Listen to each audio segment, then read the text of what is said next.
Kembali di Kompas Siang bersama saya Radi Saputro. Saudara, TNI Angkatan Udara Republik Indonesia memperingati hari ulang tahun ke-77 dengan menggelar upacara di Landasan Udara Halim Perdana Kusuma, Jakarta.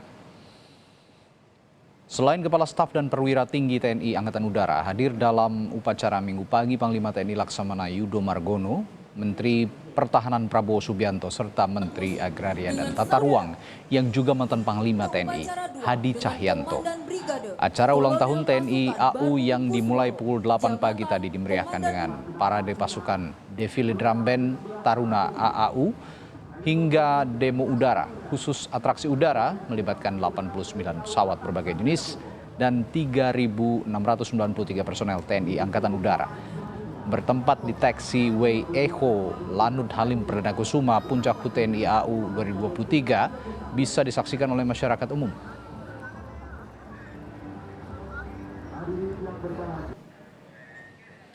Bagaimana cerita kemeriahan ulang tahun TNI AU ke-77? Ada rekan saya Jonah Hamunangan di Lanut Halim Perdana Kusuma, Jakarta. Jonah, apa yang disiapkan TNI AU dalam perayaan ulang tahunnya kali ini? Ya Radi, perayaan HUT TNI AU ke-77 tadi begitu meriah. Kami melihat berbagai macam demo udara dilaksanakan.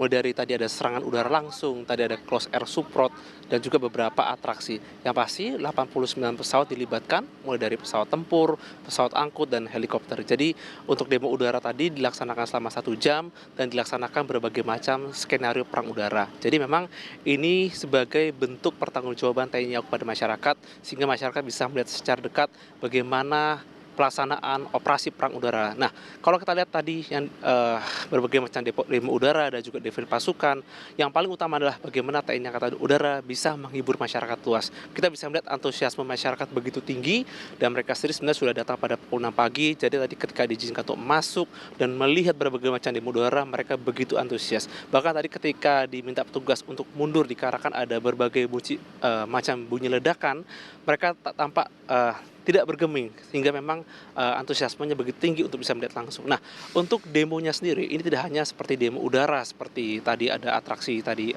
F-16 dan juga dari Sukhoi yang melintas atau flypast, tadi juga ada ditampilkan bagaimana atraksi pasukan Helikopasgat dalam rangka pembebasan sandera. Jadi tak terhitung berapa kali bunyi ledakan yang tadi dibunyikan. Jadi memang ini dikesankan seperti pertempuran udara, juga bagaimana pertempuran darat dengan dominasi udara. Jadi seperti inilah konsep peperangan udara yang terjadi ketika nanti atau mungkin ada pelaksanaan perang. Nah, terkait dengan operasi yang dilakukan, ini sebenarnya juga menjadi bukti bagaimana modernisasi yang dilakukan TNI Angkatan Udara. Jadi setelah 3 tahun tidak dilaksanakan demo udara, apalagi kita juga memasuki masa COVID, maka di HUT TNI ke-77 ini yang tepat 9 Maret 2023 akhirnya ditampilkan kepada masyarakat luas bagaimana konsep operasi perang udara, dan yang penting adalah bagaimana perang ini dilaksanakan dengan baik dan juga berbagai macam alutsista yang ditampilkan mendekati peak performance atau dalam tahapan terbaik. Apalagi kalau kita lihat beberapa waktu ke depan akan ada penambahan alutsista baru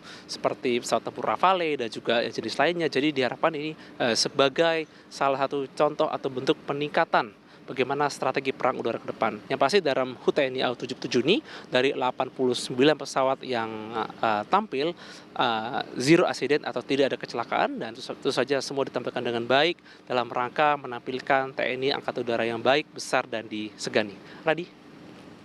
Ya, lalu Jonah, adakah tema khusus dalam peringatan ulang tahun TNI AU kali ini?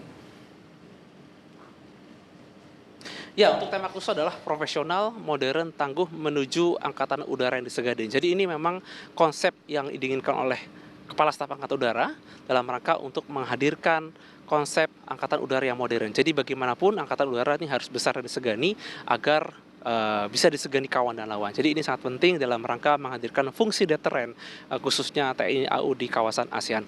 Berikutlah pernyataan Panglima TNI Laksamana Yudo Margono. Ya, tadi sudah kita lihat bersama kehebatan TNI AU. Tentunya kita ke depan berharap TNI AU tetap profesional, modern, dan tangguh, dan disegani di kawasan. Ini merupakan tema kita pada hari ini.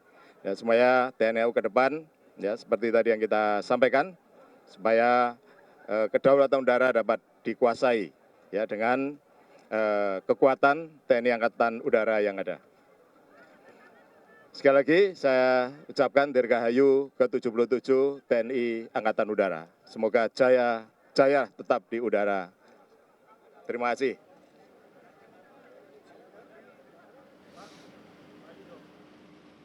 Ya, Radi, untuk pelaksanaan HUT TNI AU ke-77 ini berlangsung dengan baik dan lancar, tanpa ada kendala dan hambatan, dan diharapkan ini menjadi sebuah simbol atau bentuk bagaimana profesionalisme TNI Angkatan Udara, khususnya dalam rangka mempertahankan bangsa dan negara.